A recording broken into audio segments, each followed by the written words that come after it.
తాగటానికి ఉండాలి, మరి వాళ్ళు తీసుకొచ్చినటువంటి ఒంటెలు వాటితోటి మేకలు ఎడ్లు అవన్నీ తెచ్చేసుకున్నారు, వాటిలన్నీ కూడా తాగాలి.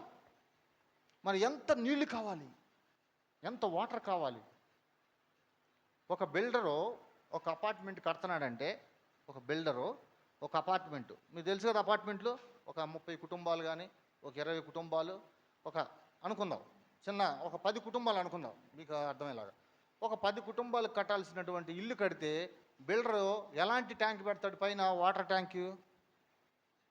దానికి సరిపోయే విధంగా ఒక 1000 లీటర్లో ఒక 3000 లీటర్ల ట్యాంక్ కడతాడు పైన.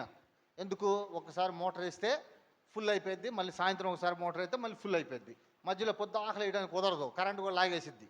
అందుకని ఏం చేస్తాడు బిల్డర్? దానికి సరిపోయే వాటర్ పెడతాడు. దానికి తగ్గట్టుగా పైప్ లైను, మరి ప్రతి ఇంటికి కరెక్ట్గా రావాలి. బాత్రూమ్లకి, స్నానానికి ఎన్ని పూటలు? 3 పూటలు స్నానం చేసేవాళ్ళు ఉంటారు, 2 పూటలు స్నానం చేసే ఉంటారు. స్నానం చేయని వాళ్ళ సంగతి వదిలేద్దాం.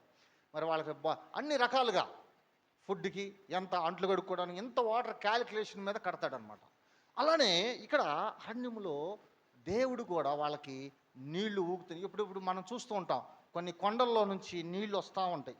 అక్కడక్కడ మనం ఈ మధ్య కొంతమంది డిస్కవరీ ఛానల్స్ వాళ్ళు ఏం చేశారంటే, నీళ్లు వస్తూ ఉంటాయి, జలాలు పారుతూ ఉంటాయి అక్కడక్కడ కొండల్లో నుంచి.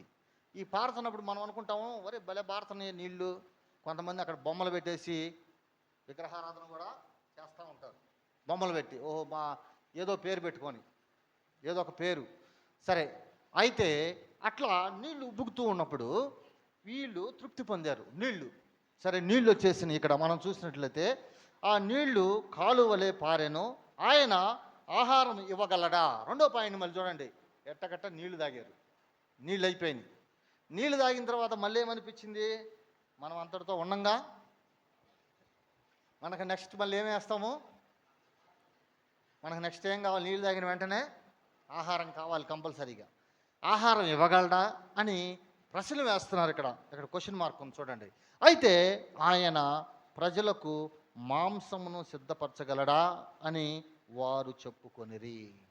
ఈ మాటలు మనం చూసినట్లయితే వారు మాంసము సిద్ధపాటు చేయగలరా అని.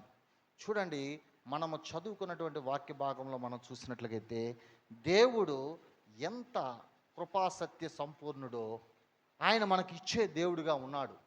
ఎలా ఉన్నాడండి? ఆయన మనకి ఇచ్చే దేవుడుగా ఉన్నాడు. మన దగ్గర నుంచి ఆయన ఏం ఆశిస్తున్నాడు? నీ ఆశ తీసుకొచ్చి ఇక్కడ పెట్టమన్నాడా? లేదంటే నీకేమన్నా నువ్వు గట్టిగా సంపాదించి ఇక్కడ పెట్టమన్నాడా? అసలు దేవుడు మనల్ని ఎందుకు పుట్టించాడు? దేవుడు మనల్ని ఈ భూలోకానికి పంపించాడు. ఈ భూలోకానికి దేవుడు ఎందుకు పంపించాడంటే, పంపించినటువంటి మానవులైనటువంటి మనము దేవుణ్ణి చూడటానికి పంపించాడు. హల్లెలూయా! దేవుణ్ణి చూడటానికి మనల్ని పంపించాడు, అంతేగాని వేరే ఉద్దేశం ఏమీ లేదు. ఒకవేళ నిన్ను నన్ను పంపించకపోతే మనము ఈ లోకం ఏందో మనకు తెలియదు.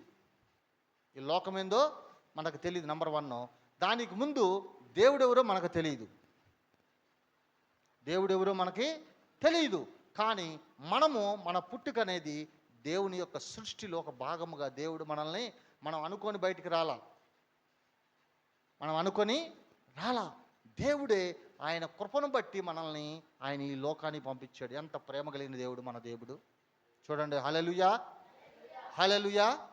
అయితే దేవుడు మరి ఆదిలో ఆదాముని అవ్వను సృష్టించిన తర్వాత, నేను మళ్ళీ అదంతా చెప్పురాను, మళ్ళీ నేను షార్ట్ కట్ చెప్తున్నాను.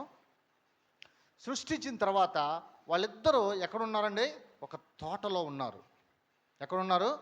ఆ తోటలో ఉన్నారు. తోటలో ఉన్నప్పుడు ఆ తోట మధ్యలో తిరుగుతున్నారు ఇద్దరు. ఆ తోట మధ్యలో తిరుగుతుంటే దేవుడైన యెహోవాకి అన్నీ తెలుసు, అన్ని విషయాలు తెలుసు, తెలియదని కాదు, తెలుసు. అయితే పాపం జరిగింది, తప్పు జరిగింది, ఇద్దరు పడిపోయారు. పడిపోయినప్పుడు దేవుడైన యెహోవా వాళ్ళు వచ్చినప్పుడు, తండ్రి వచ్చినప్పుడు వాళ్ళిద్దరు ఎక్కడున్నారు? దాని మూలం దాక్కున్నారు. ఆయన వచ్చాడు, ఆయన వస్తున్నాడు అనగానే వీళ్ళకి ఒక స్పర్శ ఉండి ఇక్కడే ఉంటారు. ఆహా, మా తండ్రి వచ్చేసాడు నాయన. ఎందుకంటే వీళ్ళకి అందరూ ముగ్గురు ఒకే రకంగా ఉన్నారు. ఎందుకు? మహిమ వస్త్రాలతో ఉన్నారు. అప్పుడు వాళ్ళకి పాపం లేదు, ఏం తెలియదు, ముగ్గురు ఒకే రకం ఉన్నారు. ఎప్పుడైతే ఆ పండు తిన్నారో, అంటే ఆజ్ఞను అతిక్రమించారో, వెంటనే ఏం జరిగిందంటే వీళ్ళు దాక్కున్నారు. భయం వచ్చేసింది. ఆ భయము వచ్చేసి దాక్కున్నారు. దాక్కోగానే ఆదాము ఆదాము అని కేకేస్తున్నాడు. అప్పుడు దేవుడు తెలియదని కాదు, తెలుసు. కానీ ఆ విషయాన్ని తెలుసుకోవటానికి, నాకంతా తెలుసులే నువ్వేం చెప్పొద్దు. కొంతమంది మనము